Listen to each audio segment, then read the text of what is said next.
السلام علیکم، میں ہوں جبار۔ آج ایک نئی سٹوری کے ساتھ میں حاضر ہوا ہوں، تو چلو شروع کرتے ہیں ایک نئی سٹوری جس کا نام ہے آج بچائیں تو کل کھائیں۔ چلو سٹوری شروع کرتے ہیں۔ ایک دفعہ کا ذکر ہے کہ ایک چھوٹے سے گھر میں ایک پیاری سی لڑکی مینا رہا کرتی تھی۔ وہ سارا دن گھر کے کام کرتی اور رات کو تھک ہار کر سو جاتی۔ اس کے گھر میں چوہے بہت تھے اور مینا چوہوں سے بڑا ڈرتی تھی۔ اس نے اپنے پڑوسی سے چوہوں کی مصیبت کا ذکر کیا تو انہوں نے مشورہ دیا کہ وہ بازار سے ایک بلی خرید لائیں۔ گھر میں جب بلی آ جائے گی تو چوہے سے خود بخود نجات مل جائے گی۔ مینا کو یہ مشورہ بھلا لگا۔ اس نے بلیوں کے دکان پر فون گھمایا اور اس چوہے کھانے والی بلی بھیجنے کی ہدایت کی۔ دکاندار نے کہا کہ وہ بے فکر رہے، شام تک بلی اس کے گھر پہنچ جائے گی۔ جب شام ہوئی تو کوئی ایک بڑے سے پالنے والی ٹوکری اس کے دروازے پر رکھ کر چلا گیا۔ اتفاق سے ایک موٹا چوہا اس طرف آ نکلا۔ اس نے دروازے پر ٹوکری دیکھی تو سوچ میں پڑ گیا کہ یہ تو بچوں والی ٹوکری دکھائی دیتی ہے، اس سے کیا ہو سکتا ہے۔ چوہے کو سمجھ میں کچھ نہیں آیا۔ اس نے اپنے ساتھیوں کو آگاہ کرنے کی ٹھانی اور جب وہ اپنے ساتھیوں کے پاس جا رہا تھا اس وقت مینا باہر نکلی اور ٹوکری اٹھا کر اندر لے گئی۔ چوہے چلتے چلتے تھک کر رک گیا اور تجسس کے مارے مینا کے پیچھے کمرے میں چل آیا۔ اس نے دیکھا کہ مینا ایک میز پر ٹوکری رکھ کر اس ڈھکن کھو رہی تھی۔ وہ دبک کر ماجرا دیکھنے لگا۔ مینا نے ٹوکری میں سے ململ کا ایک کپڑا نکالا اور ٹوکری سے باہر پھینکنے لگی۔ جب کافی سارا کپڑا نکل چکا تھا تو چوہے کو مدھم سی آواز سنائی دی۔ آواز کچھ مانوس ہی تھی مگر اسے یاد نہیں آ رہا تھا کہ اس نے یہ آواز پہلے کہاں سن رکھی ہے۔ اس نے اپنے ذہن پر زیادہ زور دینا نہیں پڑا کیونکہ اگلے ہی لمحے ایک سرخ رنگ کی بلی مینا کے بازو میں دکھائی دے رہی تھی۔ بلی کے جسم پر ہلکے رنگ کے دھبے تھے۔ بلی کافی پلی ہوئی موٹی تازی تھی۔ بلی کو دیکھ کر چوہے کی تو جان ہی نکل گئی۔ اس کا رنگ پھیکا پڑ چکا تھا۔ وہ بمشکل وہاں سے بھاگتا ہوا اپنے بل میں گھس گیا۔ مینا نے گھر میں بلی لا کر چوہوں کی شامت بلا دی تھی۔ وہ ہانپتا ہوا وہاں پہنچ گیا جہاں اس کے ساتھی چوہے کھانا کھانے کی تیاریاں کر رہے تھے۔ انہوں نے جب موٹے چوہے کو دیکھا تو ہنس کر آواز دی کہ وہ بھی کھانے میں شریک ہو جائے، کہیں ایسا نہ ہو کہ کھانا ہی ختم ہو جائے۔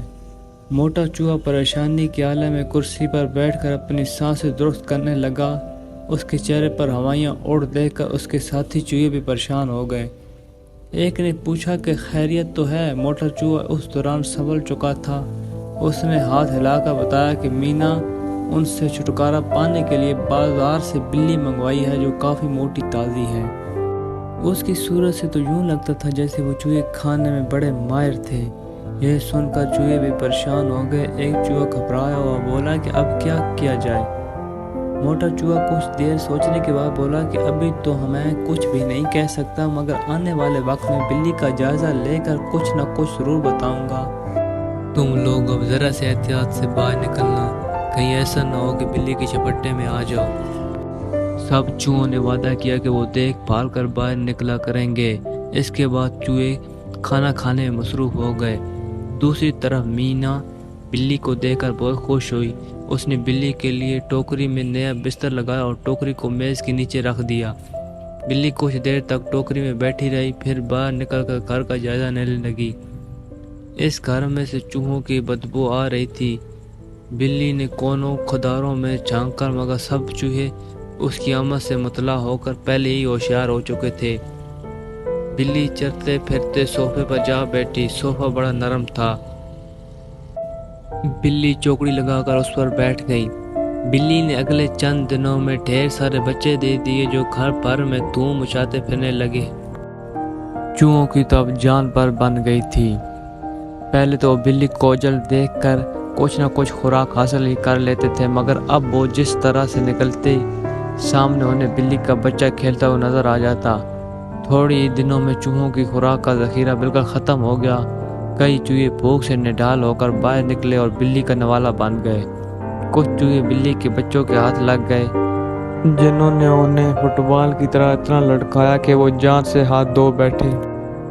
3-4 چوہے اب باقی بچے تھے جن میں موٹا چوہا بھی شامل تھا۔ وہ تو کھانا ملنے پر چلنے پھرنے سے قاصر ہو چکا تھا۔ وہ کئی دن سے کھانا نہ ملنے پر اپنے بل کے ایک پتھر پر بیٹھا آنسو بہا رہا تھا۔ اس کا ایک ساتھی چوہا ادھر آ پہنچا۔ اس نے نیلے رنگ کے پرانی سی شرٹ پہنے رکھی تھی۔ اس نے موٹے چوہے کو جب آنسو بہاتے دیکھا تو وہ پریشان ہو گیا۔ اس نے موٹے چوہے کے قریب آ کر معاملہ دریافت کیا۔ موٹا چوہا روتا ہوا بولا کہ اس کے ساتھی ایک ایک کر کے بلی اور اس کے بچوں کے ہاتھوں مارے جا چکے ہیں۔ وہ سب دبلے پتلے تھے، اچھی طرح بھاگ سکتے تھے۔ وہ پھرتی کے ساتھ اوپر گھر میں جاتے اور اپنے لیے کھانا چرا کر لاتے۔ اسی کھانے میں سے بھی کچھ حصہ مل جاتا تھا، مگر وہ اب کیا کریں؟ اگر وہ باہر نکلا تو یقیناً بلی کے ہاتھوں لگ جائے گا، کیونکہ وہ کافی موٹا ہے اور اچھی طرح تیز بھاگ نہیں سکتا۔ کئی دن گزر چکے تھے، اسے کھانا نصیب نہیں ہوا۔ اب وہ روئے نہ تو اور کیا کرے؟ دبلے چوہے نے اس کی بات سنی اور کہنے لگا، یہ بات تو سچ ہے کہ تم پیٹو چوہے ہو۔ اگر تم مناسب اور کم خوراک کھاتے تو نہ صرف ہمارے پاس کھانے کا ذخیرہ زیادہ دن تک بچ سکتا، بلکہ تمہیں بھی نقل و حرکت کرنے میں آسانی رہتی۔ گزرا ہوا وقت کبھی لوٹ کر واپس نہیں آتا۔ تم یہیں ٹھہرو، میں اوپر جا کر کھانے کا کچھ بندوبست کرتا ہوں۔ جو کچھ مل پایا میں لے آؤں گا، لیکن تم یہ بات ہمیشہ کے لیے پلے باندھ لو کہ آج بچاؤ کل کھاؤ۔ اگر تم نے اب بھی نہ سمجھا تو میں تمہارے لیے اور کچھ نہیں کر سکتا۔ موٹا چوہا اس کی بات سن کر پہلے ہی کافی شرمندہ تھا۔ اس کے وعدہ کیا کہ وہ آئندہ تھوڑی خوراک کھائے گا اور اپنے کل کے لیے کچھ نہ کچھ بچا کر رکھے گا۔ دبلا چوہا اسے وہیں چھوڑ کر گھر میں چلا آیا۔ اس موٹے چوہے کے لیے کھانا چاہیے تھا۔ وہ چھپتا چھپاتا ورچی خانے کی طرف نکل گیا۔ مینا اس وقت کمرے میں کپڑے سمیٹ رہی تھی۔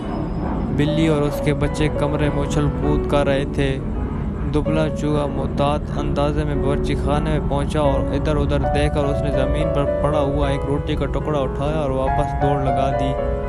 وہ اندھا دھند بھاگ رہا تھا اور بار بار مڑ کر دیکھ رہا تھا کہ کہیں بلی اس کے تعاقب میں تو نہیں ہے۔ جب وہ اپنی بل میں گھس آیا تو اس نے شکر کا کلمہ ادا کیا اور سانس درست کر کے موٹے چوہے کے پاس چلا آیا۔ موٹا چوہا روٹی کا بڑا ٹکڑا اس کے پاس دیکھ کر بہت خوش ہوا۔ دبلے چوہے نے روٹی کا توڑ کر اس سے نصف کیا اور آدھا ٹکڑا اس کی طرف بڑھا دیا۔ موٹا چوہا یہ دیکھ کر مایوس ہو گیا، اتنی سی روٹی سے اس کا بھلا کیا بنے گا۔ اس نے بڑی ٹکڑا بھی مانگا، مگر دبلے چوہے نے اسے کچھ دیر پہلے کا وعدہ یاد دلایا تو وہ شرمندہ ہو کر دونوں میں مل کر تھوڑا تھوڑا کھانے لگا۔ دوسری طرف مینا کو بلی کی وجہ سے چوہوں سے نجات مل چکی تھی، مگر بلی اس کے بچوں نے گھر بھر میں اتنی گندگی پھیلانا شروع کر دی کہ مینا کے ناک میں دم آ گیا۔ اس نے سوچا کم از کم چوہوں گندگی تو نہیں پھیلاتے تھے۔ اس نے اپنے پڑوسی سے اس بارے میں مشورہ کیا کہ وہ اب کیا کرے۔ پڑوسی نے اسے مشورہ دیا کہ اب چونکہ چوہے گھر میں ختم ہو چکے ہیں، اس لیے بلی کو پالنے کی ضرورت نہیں ہے۔ زیادہ بہتر یہی ہے کہ تم اپنی بلی اور اس کے بچے کو بیچ ڈالو۔ اس سے کچھ رقم ہاتھ لگ جائے گی اور روز روز کی مصیبت سے بھی جان چھوٹ جائے گی۔ مینا کو اس کا مشورہ اچھا لگا۔ اس نے ایک دن بلی کے تمام بچے پکڑ کر ٹوکری میں ڈالے اور ٹوکری کا منہ اچھی طرح بند کر دیا۔ وہ صرف بلی کو گھر میں رکھنا چاہتی تھی اور اس کے بچوں کو فروخت کر کے جان چھڑانا چاہتی تھی۔ بلی نے جب اپنے بچوں کو ٹوکری میں بند دیکھا تو وہ پریشان ہو گئی۔ مینا نے ایک بیل گاڑی روکی اور اس ٹوکری میں اسے رکھ کر بیٹھ گئی۔ بلی بھی چھلانگ مار کر بیل گاڑی میں چڑھ گئی اور شاید وہ اپنے بچوں کو دور رہنا پسند نہیں کرتی تھی۔ موٹا چوہا گھر کے باہر ایک چھوٹی سے پودے کی آڑ میں یہ سب دیکھ رہا تھا۔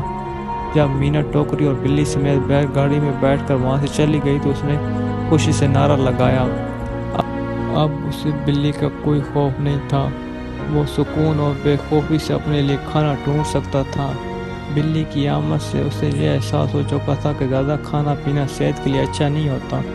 وہ آئندہ تھوڑا کھانا کھا کر اپنی صحت اچھی بنا سکتا اور کچھ کھانا بچا کر آنے والے کل کی مصیبت سے بآسانی لڑ سکتا۔ اس طرح صحت کی بھی اچھی رہتی اور کل کی فکر اور پریشانی بھی نہ اٹھانی پڑتی۔ تو ویورز، آج کی کہانی ہماری ختم ہو چکی ہے، تو پلیز چینل کو سبسکرائب کر دیں، لائک کریں۔ تو ملتے ہیں ایک اگلی سٹوری پہ۔ اللہ حافظ۔